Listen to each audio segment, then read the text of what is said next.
Oh God, we're doing a podcast.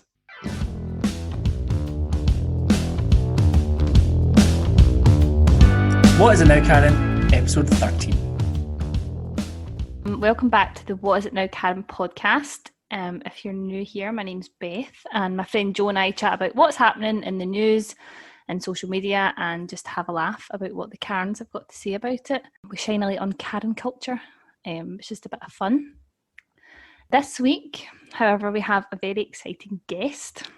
Our very talented and very good friend Chloe Baird is joining us. Now, Chloe, among many other things, is a very talented designer and is actually the brains behind the podcast logo and all the cool artwork you see on Instagram. Arguably the best thing and definitely most professional thing about our podcast. No doubt. So yeah, we have our first guest on WIINK and we had to have Chloe on. Welcome, Chloe. Woo! How are you? Yeah, good. A little bit, I don't know, disheartened after our announcement, but didn't expect anything else, to be honest. But when someone actually says it, it's just a little bit more I think that's everyone's feelings right now. Like the lockdown, we knew that it was going to go on for a bit longer, but it's just hearing it out loud is. Ugh. I think it's cautious, don't it? I think Boris Johnson is gone too far the other way and promised all these things to people that I don't think will happen. I think at least this way, you temper people's expectations, and it is disheartening, as you say. But I would rather have a slower journey out of it and not be disappointed than be aiming to be back in a club by June and then it doesn't happen and then I'm devastated. You know what I mean? I love all the memes of everyone lying out clothes on June 20th. Lying out on their bed. That's my favourite, because that's exactly, if I lived in England and this was actually going to happen, that's what I would be doing. You'd have some killer outfits lined up though, given your fashion. I've actually had to stop myself because I was still shopping during lockdown, and then we kept getting put into some sort of restricted state. So then I was right, you need to stop because you've got too many killer looks that I'm not seeing the light of day. And all dressed up, nowhere to go. Literally all the gear and the idea. I was this is it. Stop buying so much clothes. But I might, if we see some good things happening again. Also, all I've done is eat, so now I'm worried that all those good clothes are not going to fit. I'm too scared to try anything on that I've bought in the past year. But no, I'm excited to get back to some sort of normality, even if it isn't clubs. Just maybe going for lunch. Don't want to sound. No, I just want to go round to someone's house for a cup of tea. I have very minimum, very low expectations. Yeah. Talking about clothes, I put jeans on the other day and it was I felt like I was getting dressed up and I had makeup on and I looked in the mirror and I thought, I didn't recognise myself. I put makeup on this morning and literally was and I would also like to point out that for the listeners, I am wearing a clip-in ponytail, so that also gave a bit of the illusion today. Nice. Weaver! Some length. So yeah, I just thought, you got to do little things to make yourself feel a bit better. Heart yourself up for this announcement as if something was going to be good, and then it's just sitting with all this slap on and a clip-in ponytail, listening to not some nice news. Yeah.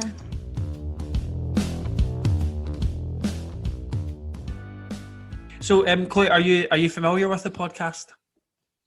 Very familiar. Some would say too familiar. Yeah, I guess you did do the artwork, so you do know the score. But right now, I haven't listened to the most recent one that you uploaded. I will out myself right now, just in case you're do a pop quiz, and then I'll be yeah, name our 5 top episodes, Chloe. Oh, you're such a fan. Episode 1, 2, 3, 4, and 5. What does Joseph say? A minute 13 podcast. So we would normally get submissions on the podcast. relating to like whatever topic we're speaking about. So last week we spoke about kind of overly aggressive people at sports. So we spoke about the courtside Karen, and then that led us on to other discussions. And we were talking about like junior boys football and the kind of weird, competitive and aggressive nature of the parents. I think Bethany was telling us that, you know, one of the parents at our brother's game called like a 10-year-old boy a dirty wee rat and all this kind of thing. Oh my God. So you can go and listen to that episode.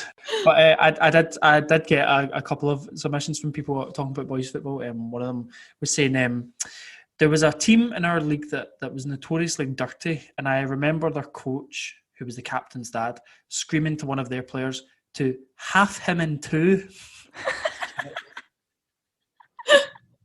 Oh my God. And this is like 12-year-old boys.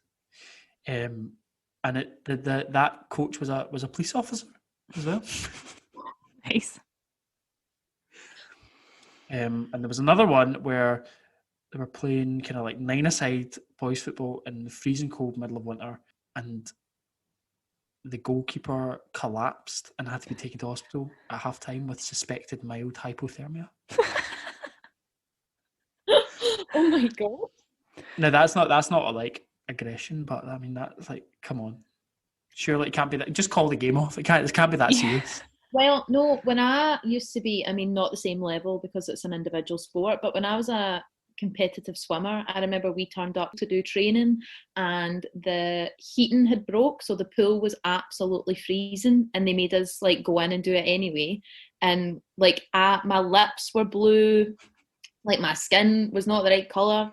Literally all of us had to go home early, and I was like off swimming for a week with a flu because I was so ill after it. So see, when it comes to sport, it's almost like that attitude of like, if you don't want to do it, then you're a loser. Like you just have to go out and like you're not a good like competitive sportsman if you don't want to like give yourself hypothermia. There has to come to a point though where it's like, right, we're not training for the Olympics here. It's like 12-year-olds. Cut us some slack here, like, come on.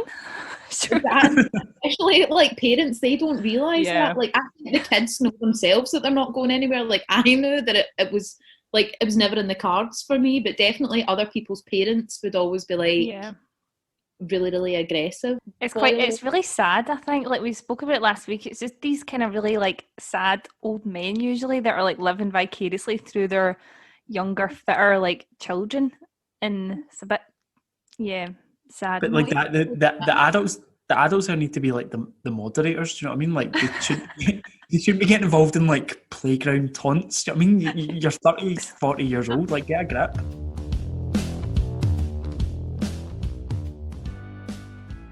Is it Karen of the week time? Yeah.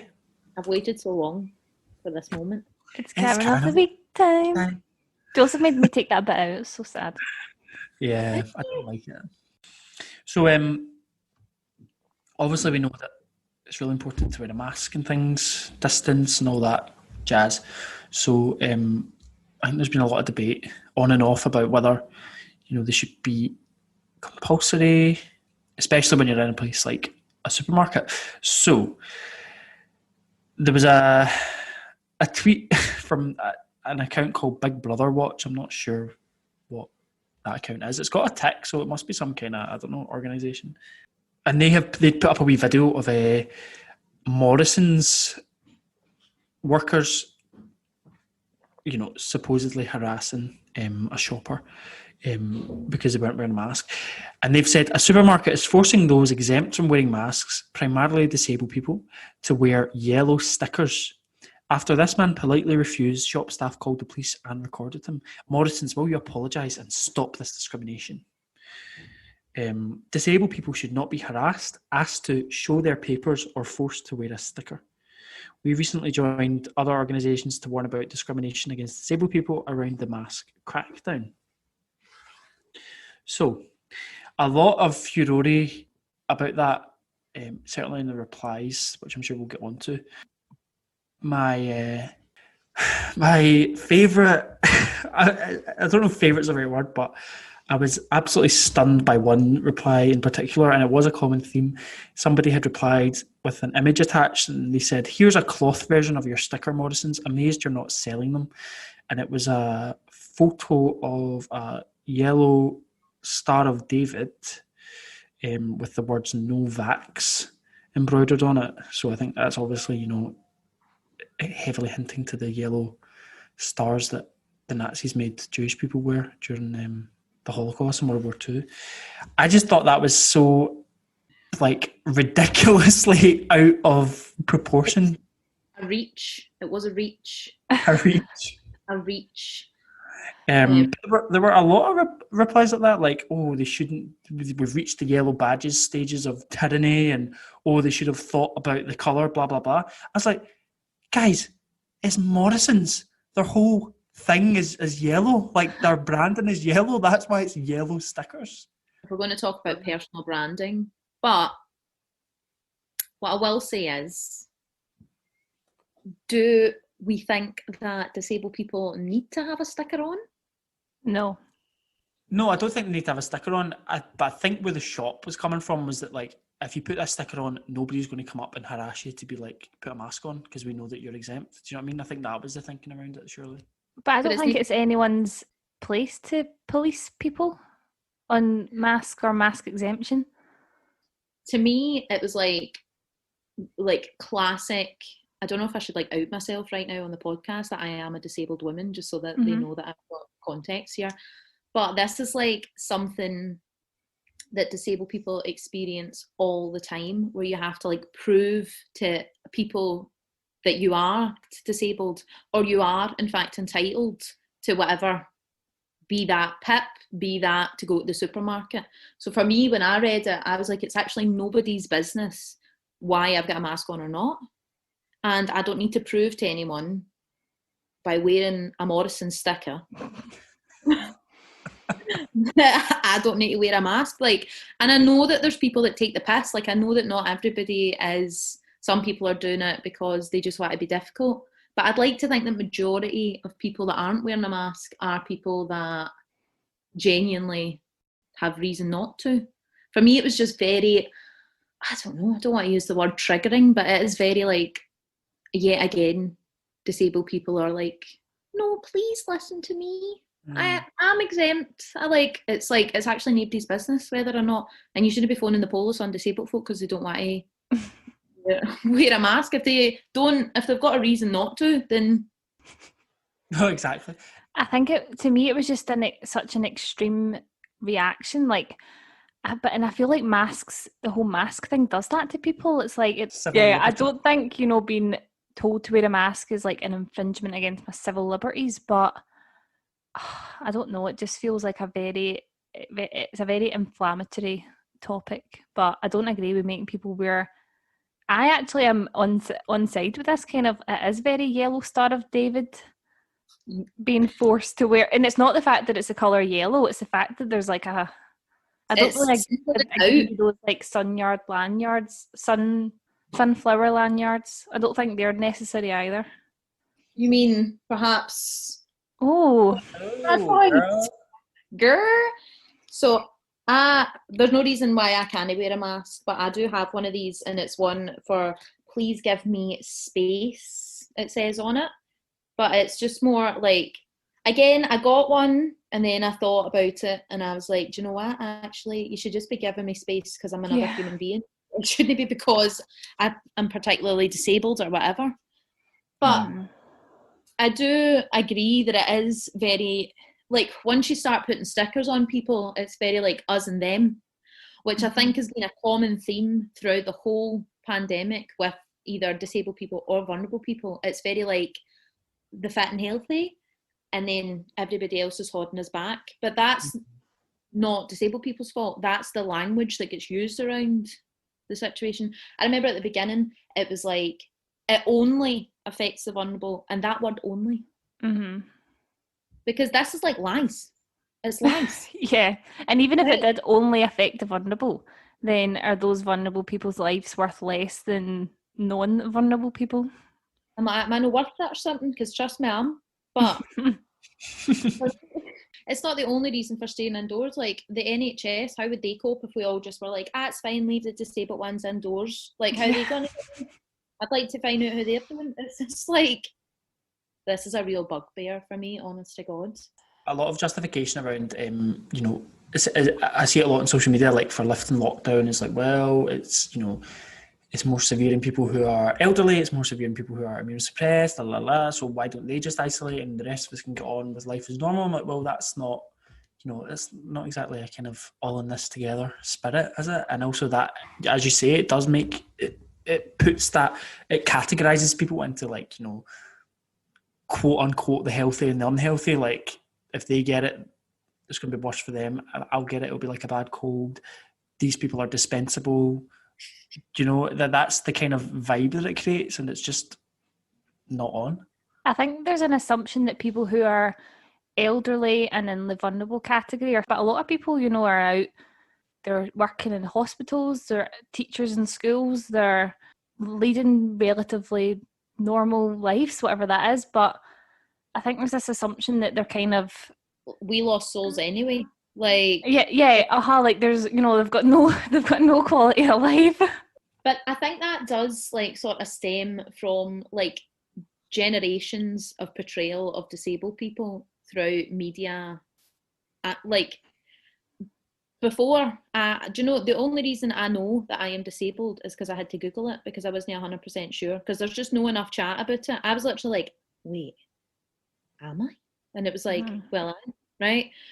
But I think the idea of a disabled person is this, like, maybe somebody in a wheelchair, or I like you say this poor wee soul that's like bedridden, but then you don't think of the other, like there's so much varying, like different levels of disability that's just not. I actually saw a really good documentary on it, and it was a girl, it was in the BBC, can't remember the name of it, but the other broadcasters are available. But she was a children's presenter, and she had like half an arm. Oh yeah, she was on CBeebies. Yeah, my sister's so much up there. And she kind of looked into the history of disabled people, and it's actually wild. Like, I had no idea. Like, I think for me, it was always like I would compare it. Like, see, even the things that like Winston Churchill was doing to disabled people, you would be like, well, I already know he's a bad guy. But other people would maybe realise he's also a bad guy. He is not a friend of the show. No. Yeah, it was like absolutely wild. Even up until like the 90s, the treatment of disabled people in the UK. It's like a story and today still it's... See that PIP? That is the hardest I've ever had to work in my life, to get PIP.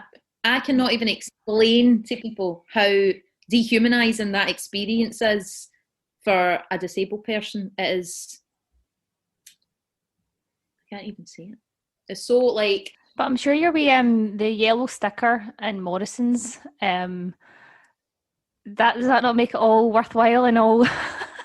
Oh, of course. Yeah. So Daves and Karens don't harass me as I'm walking up getting my fruit and veg. Thank God.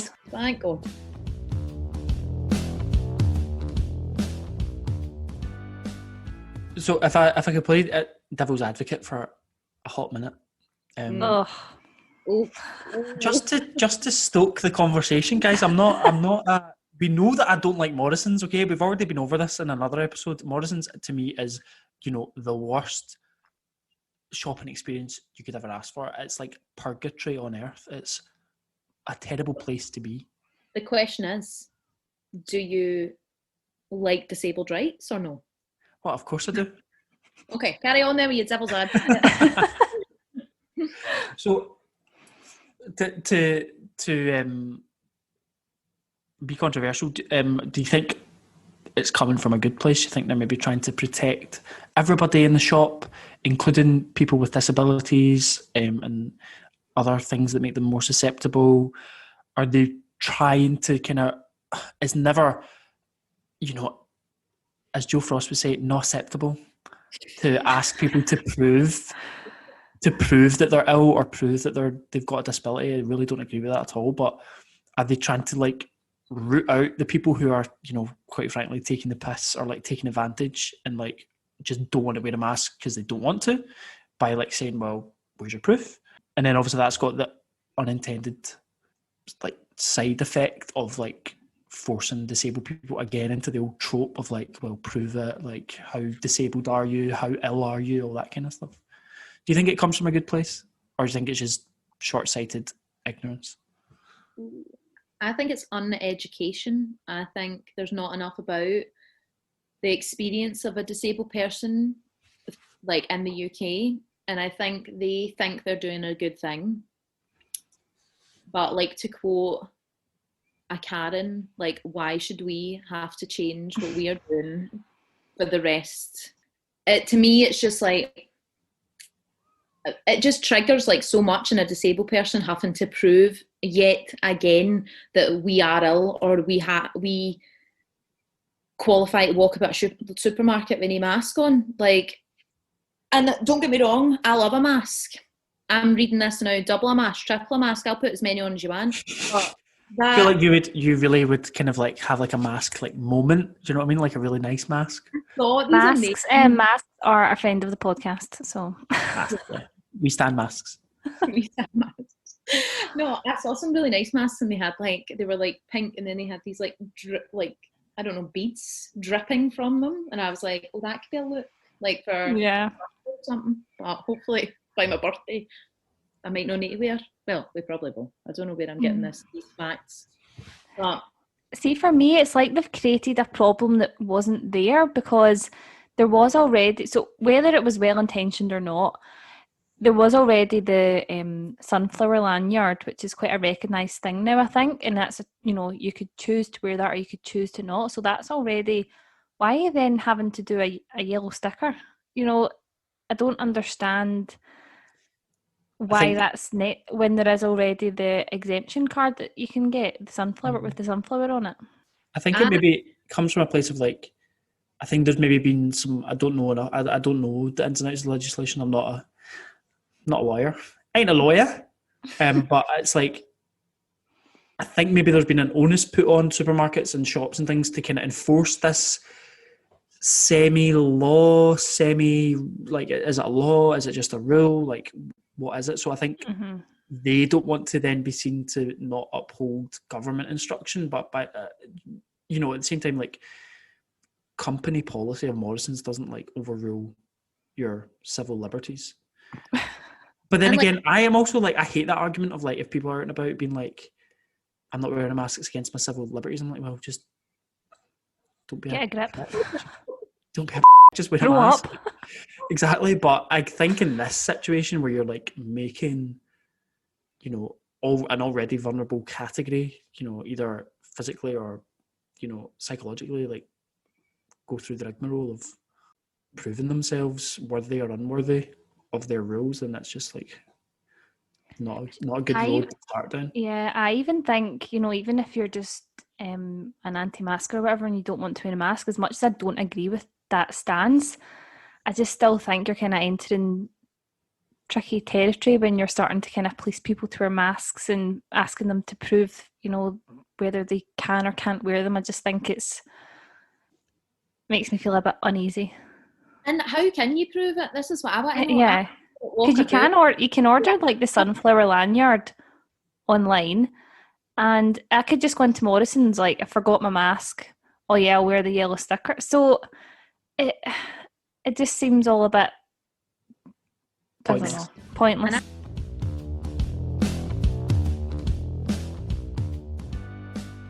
Generally, I find supermarkets quite a stressful place to be at the moment anyway. Like, I find it quite claustrophobic. I find it, you know, I'm very conscious of trying to keep a distance from people.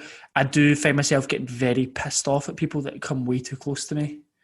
I find myself thinking, well, I am visibly making an effort to like not come that close to you. Why are you up in my grill? Do you know what I mean? And I want this to carry on after this.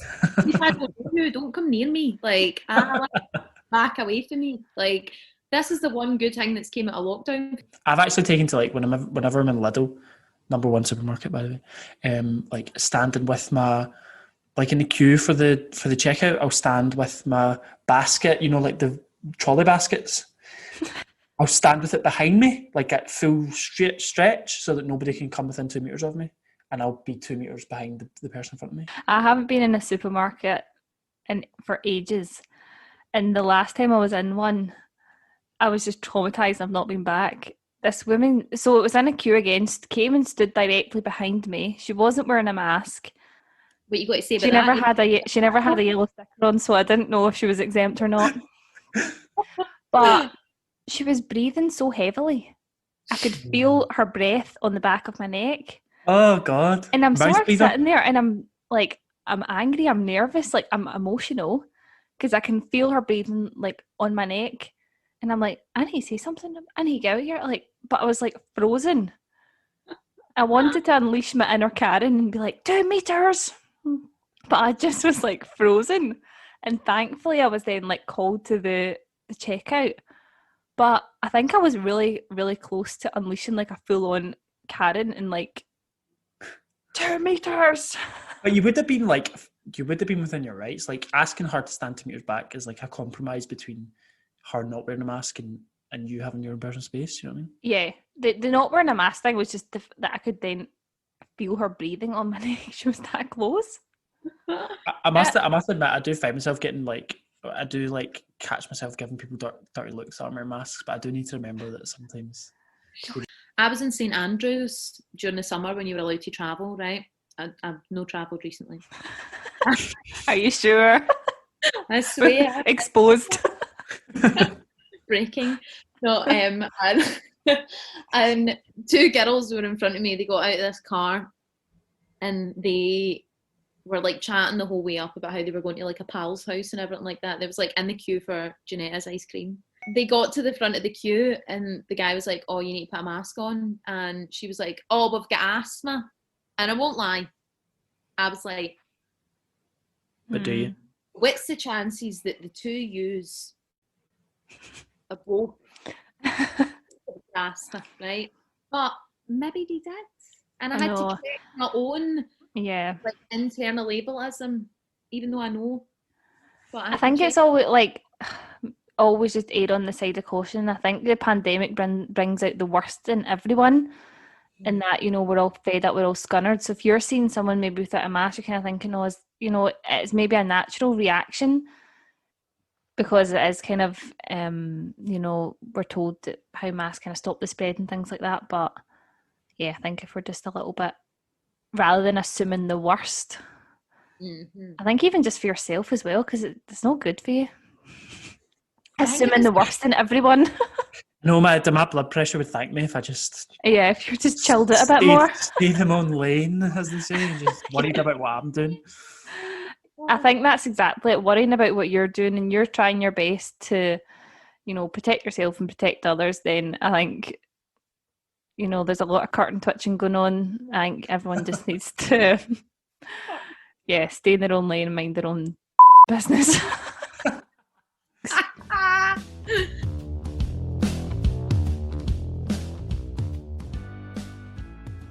I was going to ask our guest to rank her favourite supermarkets now that we're talking about Morrison's, because we did that last time.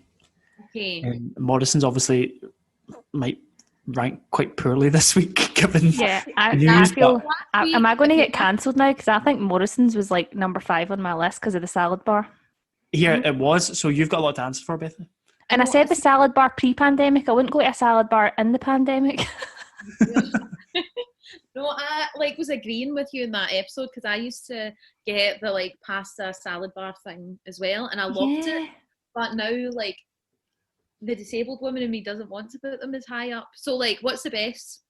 Is 1 the best and 5's the worst, or the other way? Yeah, just it doesn't even have to be your top 5. It just I think number 1 would be your all-time fave, and you can rank them down. I don't even think I ranked Morrison's because it's so shit. Oh. Excuse me. It's been a long time since I've been at a variety of supermarkets, and the last time it was Swedish supermarkets, and they are top tier. But for UK, it would be number 1, Lidl. Yes! Team It Lidl may all the be way. because I'm a Kilsyth girl and we have a Lidl there, but Yeah, I'm not close to a Lidl, so I feel like I can't, you know, I it's can't have great. it on my top. I would be lying to myself and you guys, so. I think my favourite thing about Lidl is see when they do their version of a famous brand, so it's like close but no cigar. That's my like favourite thing about Lidl, because it really, their lawyers must be amazing, because it is so close to Brandon. Like everything is like basically the same. So their lawyers, they are the real stars here. I actually did get my Christmas dinner at a Lidl this year, so yeah, lovely, beautiful. They do a good deluxe range. They do Mhm. a deluxe range. Yeah. Beautiful. And then I guess number 2, with fear of sounding a bit Tory-esque, M&S. Thank you. That was I think M&S is the bollocks. And Do you know what yous are? You two, yous are class traitors. That's what yous are. Shopping at M&S. Champagne socialists, I think is the word. Champagne socialists. Yeah, absolutely. Literally, because Bethany one week was sitting drinking bloody pink prosecco. Oh, it's 2 for a tenner in M&S. Literally at champagne I socialists. just want to say that for Lent this year, I've been vegan, and their vegan range is great. Yeah. So I think I'm like gravitating even more to M&S, and then I think that Tesco and Asda are shit. So yeah, that would be my Lidl and M&S. And if you're in Sweden, it should be an ICA or a Coop, which looks very much like a co-op, but they put Coop.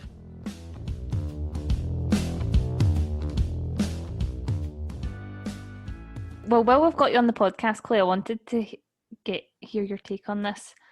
It was an article I read, I'm sure it was The Guardian, but I can't find it now. And it was just talking about like the portrayal of disabled people on like telly and film, and how basically the gist of it was that a lot of disabled characters, their storyline is their disability. They don't have much kind of depth, you know, they aren't a character and they have a disability. You know, they are a character with a disability, and it's either the storyline of that film or whatever.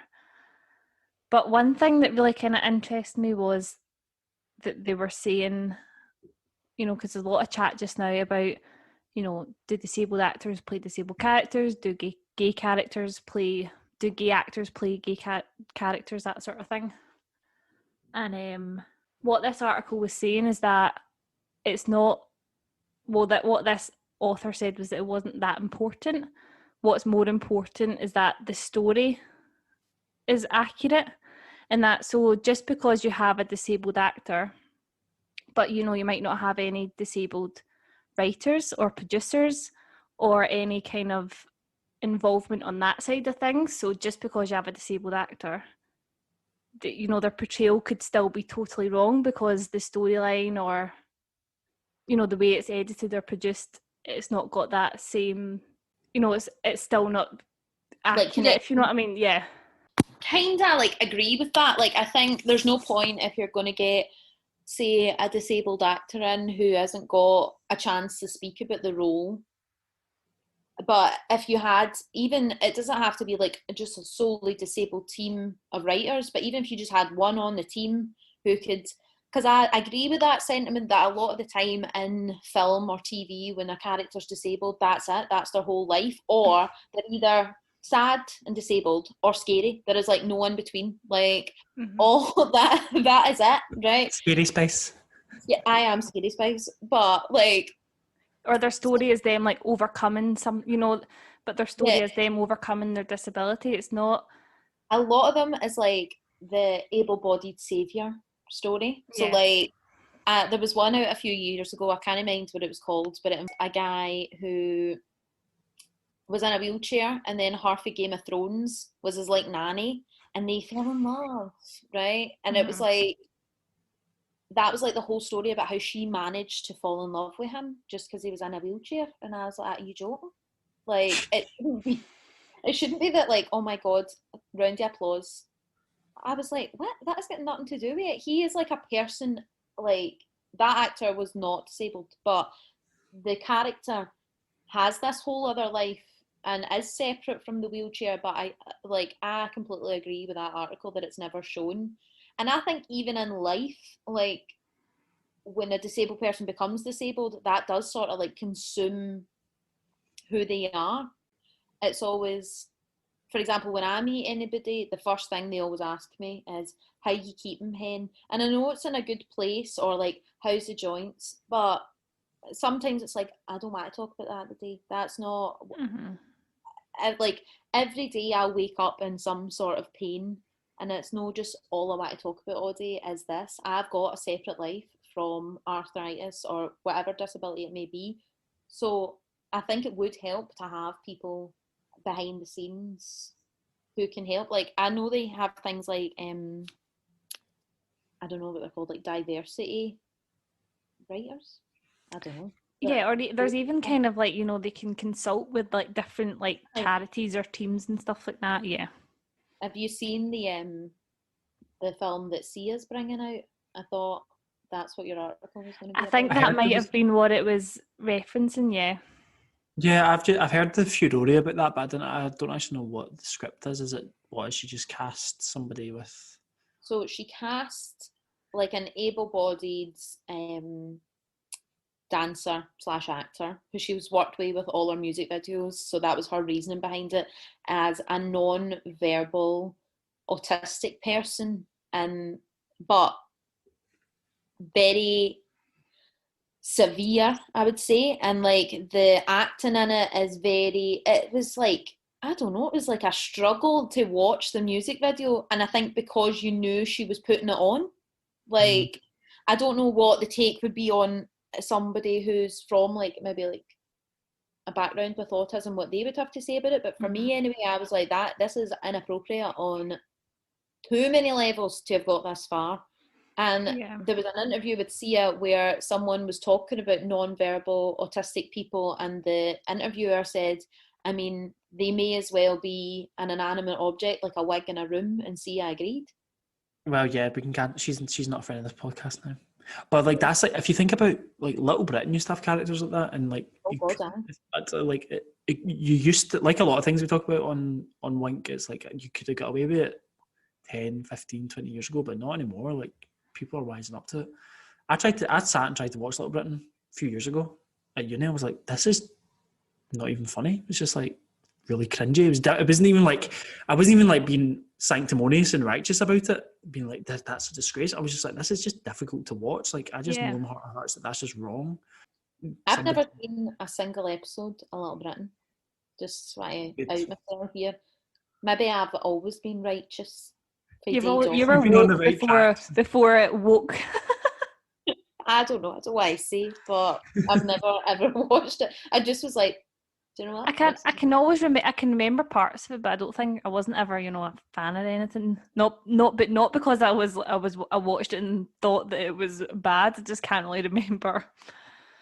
Yeah, because like there is a character in Little Britain who is in a wheelchair, has a disability, but the joke is that every time his carer turns his back, he's like up out of his wheelchair and like climbing trees and going down slides and all this kind of stuff. Then, like, I guess is in keeping with the theme tonight of like disability. But then it's like, where do you think people get these ideas of disabled people as like fakers? It's things like this, and it may have been a joke, but it's still like, disabled people aren't the butt of the joke. There is poor souls that are in wheelchairs that don't go up and climb out of trees and all that, and then they're causing Matt Lucas and his pal, they're getting accosted.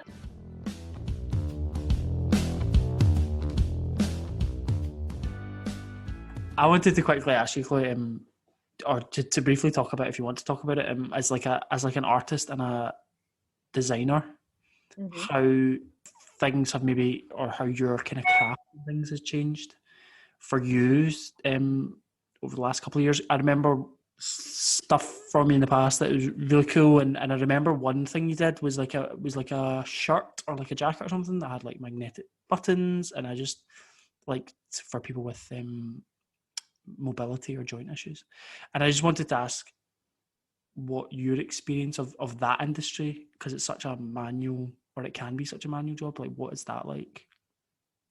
It's hard. It is hard. I remember when I got rheumatoid arthritis when I was in my final year at university studying textiles. And like, because I was so busy with that, and anybody that's been to art school will tell you, like, that final year, like, I know this goes across all the unis and all whatever you study, but your final year at art school is like the most manic year of your life. And I remember after it, I went down to London Fashion Week to just go to some shows, and I was talking to this girl about how I maybe was interested in styling, and I had some wrist straps on at the time because I was having a bit of a flare up, and she was like, "Oh, have you broke your wrist?" And I was like, "No, I've got rheumatoid arthritis." And she was like, "Good luck, because nobody is going to give you a job if you have got a disability." I think, I don't want to speak for all disabled designers out there, but it definitely is a bit scary knowing that you have this condition that is going to hold you back. And I think a lot of companies think, they try to pretend that they're for everybody, but they're not. Like, they'll always find a way out of not employing you. It'll always be, oh, there was just someone else for the job that fitted the role more, but that's not the case. And like, you know that in your heart of hearts, because the attitude changed. Yeah. Because I think the sad. Sorry, I was going to say, I think the sad reality is that is the case across so many industries for disabled people. There's a lot of, like, you know, I don't know what you call them, like schemes to employ, diverse range of people. But if you look at those schemes as well, a lot of them, they pay a lot less than, their regular quote mark, like, employees. Yeah, it's a bit, like, I know that some companies do, like, for diversity purposes, like, internally ask, like, because I've seen forms before, it's like sexuality, gender, orientation, all this kind of thing, disability as well. I very often just withhold that information because I'm like, well, I know that this is technically for diversity, and I know that this shouldn't impact on, like, any decision making about job, but fundamentally it's just like none of your business. None of your business, yeah. It does affect. They can kid on to the cows come home that it doesn't affect, but it definitely does. Like, even on a subconscious level. Yeah, I'm in a bit of a disabled privilege, if you will, because visibly, if you look at me, say if I was doing a Zoom interview, I appear completely able-bodied for the most part, especially if I'm not having a flare-up. So I can almost, like, I say this sarcastically, like, get away with it so that nobody knows. So that's something that I'm aware of. Like, I have this power to be like, not declaring it until I've got the job. See if you can do the job as well. I don't get why it should matter. And I know, like you say, it's for diversity quotas, but it doesn't matter if I'm disabled, if I'm gay, whatever. If I can do the job and I'm not hurting anybody, then it's nobody's business. Exactly. Here. Mic drop. Yep. And on that note, goodbye. Yeah, couldn't have put it better. Any other questions for your disabled pal while she's got the floor? Joseph, do you want to try and put it better? Usually you do. Well, you said it, not me. Explain that for me, or? Yeah. Now, what I've interpreted that as meaning is that I think this podcast needs a white male influence.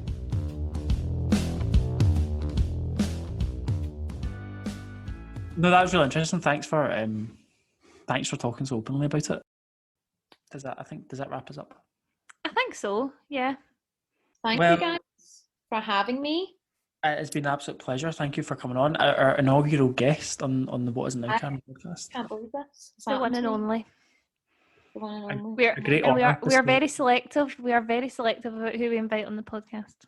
Just saying. I watch this space next week. It'll be bloody Bethany's left toe. I'd listen.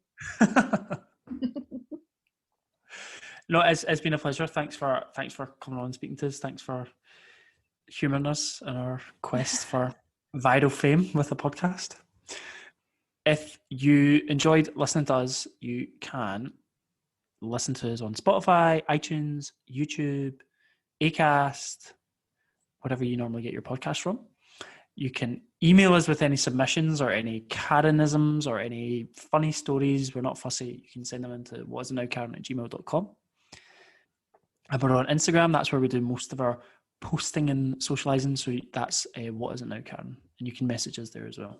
Chloe, you're also like a bit of a mini blogger, shall we say? Hashtag Do you wanna influencer. Do you want to plug your stuff? No. She's a secret.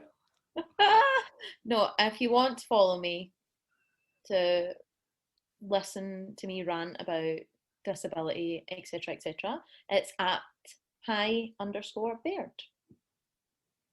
Groovy. Very. It's a lot of good content, I enjoy it. Bethany, you got anything you want to plug? You got any secret Instagram you want to plug? I'm just happy to be here. So I guess we'll see you in a week-ish. Bye. Do I need to say bye? No. If you want. If you want, just say whatever you want. Off. Bye. See ya. Bye. Oh God, we're doing a podcast.